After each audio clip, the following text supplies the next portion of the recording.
Hello मेरे प्यारे बच्चों, कैसे आप सभी। उम्मीद है बहुत अच्छे, शानदार, जिंदाबाद और मस्त होंगे। बेहतर तरीक़ा से आप अपने पढ़ाई को कर रहे होंगे। तो मेरे प्यारे बच्चों, वेलकम है आपको आपके इंस्पायर स्टडी 2.0 पे। तो मेरे प्यारे बच्चों, आज हम लोग क्लास 10th का लेसन 3 हिंद चीन में राष्ट्रवादी आंदोलन का सभी प्रश्नों का उत्तर जानेंगे। तो आप वीडियो के अंत तक बने रहिए। तो बढ़ते हैं प्रश्न संख्या, वस्तुनिष्ठ प्रश्न। इसके बाद इसमें रिक्त स्थानों की पूर्ति करें, उसके बाद लघु उत्तरीय और अति लघु उत्तरीय प्रश्नों को देखेंगे। प्रश्न संख्या 1, हिंद चीन क्षेत्र में कौन कौन से देश आते हैं। तो मेरे प्यारे बच्चों, हिंद चीन क्षेत्र में लाओस, कंबोडिया और वियतनाम के क्षेत्र आते हैं। ऑप्शन ग बिल्कुल सही है। Next question number 2, Angkor Wat मंदिर कहाँ स्थित है। तो मेरे प्यारे बच्चों, अंकोर वाट मंदिर जो है यह कंबोडिया में स्थित है। ऑप्शन घ बिल्कुल सही है। प्रश्न संख्या नेक्स्ट, हिंद चीन में पहुंचने वाला प्रथम व्यापारी कौन था। तो प्रथम व्यापारी जो था वह पुर्तगाली था। ऑप्शन ग करेक्ट ऑप्शन। प्रश्न संख्या नेक्स्ट, हिंद चीन में बसने वाले फ्रांसीसी कहा जाते थे। तो हिंद चीन में जो बसने वाले फ्रांसीसी थे उन्हें कलोन कहा जाता था। ऑप्शन ग। प्रश्न संख्या नेक्स्ट, नरोत्तम सिहानुक कहाँ के शासक थे।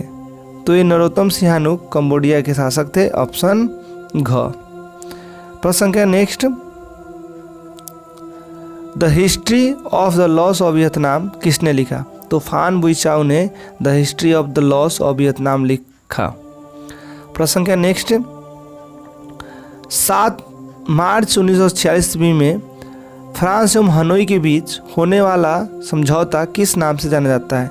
तो यह हनोई समझौता के नाम से जाना जाता है। प्रश्न संख्या नेक्स्ट,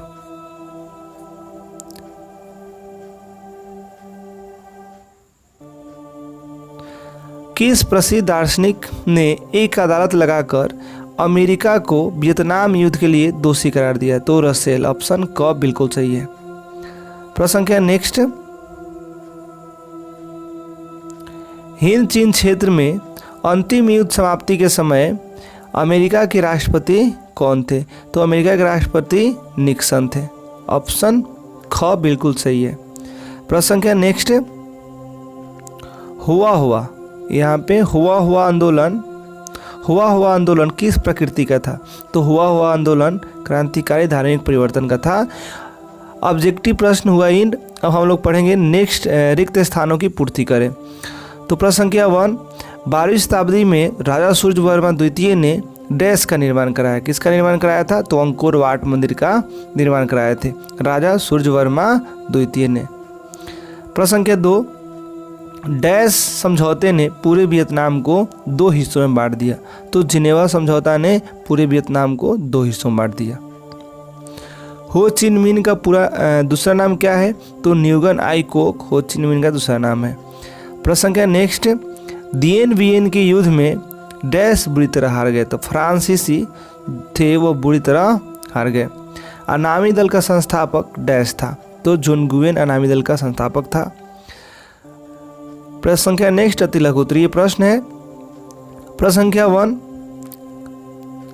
एक तरफा अनुबंध व्यवस्था क्या थी। तो उत्तर, एक तरफा अनुबंध व्यवस्था एक तरह की बंधुआ मजदूरी थी जिसमें मजदूरों का कोई अधिकार नहीं होता था, जबकि मालिकों को असीमित अधिकार प्राप्त था।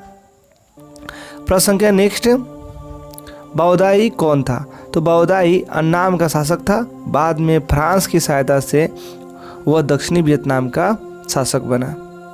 प्रश्न संख्या नेक्स्ट, हिंद चीन का क्या अर्थ है। तो दक्षिणी पूर्व एशिया में हिंद चीन देशों से अभिप्राय तत्कालीन समय में लगभग 2,80,000 किलोमीटर में फैले उस प्रायद्वीपीय क्षेत्र से है जिसमें आज के वियतनाम, लाओस, कंबोडिया के क्षेत्र आते हैं। प्रश्न संख्या नेक्स्ट, जिनेवा समझौता कब और किन के बीच हुआ। तो जिनेवा समझौता 1954 ईस्वी में उत्तरी एवं दक्षिणी वियतनाम के बीच हुआ। प्रश्न संख्या नेक्स्ट, हुआ आंदोलन की चर्चा करें तो हुआ आंदोलन एक बौद्धिस्ट धार्मिक क्रांतिकारी आंदोलन था जो 1939 ईस्वी में शुरू हुआ था, जिसके नेता हुइन फूसो था। अति लघु उत्तरीय प्रश्न समाप्त हुआ। अब हम लोग बढ़ते हैं लघु उत्तरीय प्रश्न के साथ। तो प्रश्न संख्या 1 है, हिंद चीन में फ्रांसीसी प्रसार का वर्णन करें। आखिर हिंद चीन में फ्रांसीसी जो थे वह कैसे घुसे। 17वीं शताब्दी तक बड़ी संख्या में ईसाई पादरी भी हिंद चीन पहुंचने लगे। 1862 ईस्वी में फ्रांस अपने बल से अन्नाम पर अधिकार कर लिया। उसके अगले वर्ष कंबोडिया को भी अपने संरक्षण में ले लिया। इस तरह 20वीं शताब्दी के आरंभ तक संपूर्ण हिंद चीन फ्रांस की अधीनता में आ गया। प्रश्न संख्या 2, रासायनिक हथियारों एवं एजेंट ऑरेंज का वर्णन करें। तो रासायनिक हथियारों एवं एजेंट ऑरेंज का उपयोग अमेरिका ने 1964 ईस्वी में वियतनाम युद्ध में जमकर किया। आखिर रासायनिक हथियार क्या है। तो रासायनिक हथियार नापाम एक ऐसा हथियार था जो अग्नि बमों में गैसोलीन के साथ मिलाकर एक ऐसा मिश्रण तैयार करता था जो त्वचा से चिपककर जलता रहता था। मेरे प्यारे बच्चों, तो अगर जिसके शरीर पर यह बम का असर होता था उसका शरीर से यह जो था नापाम वो चिपक जाता था और हमेशा जलते रहता था। एजेंट ऑरेंज क्या है। तो यह एक ऐसा जहर था जिससे पैरों की पत्तियां तुरंत झुला जाती थी एवं पैर मर जाता था। इसका नाम ऑरेंज पट्टियों वाले ड्रमों में रखे जाने के कारण पड़ा और इसका उपयोग अमेरिका ने दक्षिण वियतनाम में जो किसान थे जो खेती करते थे चावल के इस पर और जंगलों पर खूब किया, जिससे कि वहाँ के पेड़ जो कृषि किए गए पौधे थे इसको और जंगल को बुरी तरह नुकसान पहुँचा। प्रश्न संख्या नेक्स्ट, हो चिन मिन के विषय में संक्षिप्त में लिखे। हो चिन मिन कौन थे। तो एक व्यक्ति थे जिनका पूरा नाम क्या था, न्यूगन आई कोक। वियतनाम का रहने वाला था, यानी वियतनाम का रहने वाला कौन था, हो चिन मिन। बाद में शिक्षा प्राप्त करने के लिए वह मास्को गया और साम्यवाद से प्रेरित होकर 1925 ईस्वी में वियतनामी क्रांतिकारी दल का गठन किया। अंततः 1930 ईस्वी में वियतनाम की बिखरे राष्ट्रवादी गुटों को एकजुट कर वियतनाम कम्युनिस्ट पार्टी की स्थापना की। जिनेवा समझौता के बाद वह वियतनाम में सरकार बनाया। प्रश्न संख्या नेक्स्ट, हो चिन मिन मार्ग क्या है बतावे।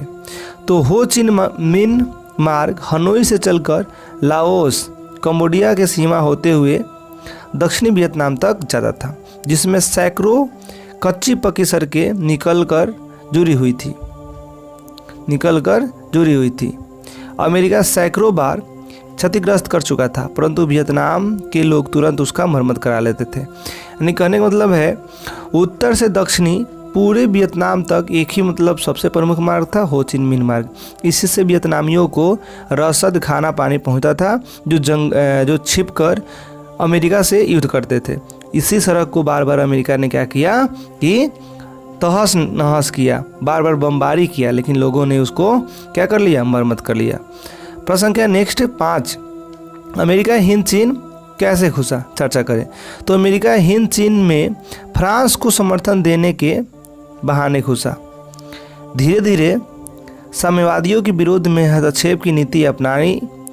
इन्हीं परिस्थितियों में मई 1954 में जिनेवा समझौता हुआ था, जो पूरे वियतनाम को 2 हिस्सों में बांट दिए। ऐसे ही अमेरिका घुसा। तो मेरे प्यारे बच्चों, आज का प्रश्न हुआ एंड, और थैंक यू फॉर वाचिंग। जय हिंद, जय भारत। कल आप लोग का लेसन 4 भारत में राष्ट्रवाद का ऑब्जेक्टिव क्वेश्चन और फिल इन द ब्लैंक्स और मिलान वाले प्रश्नों को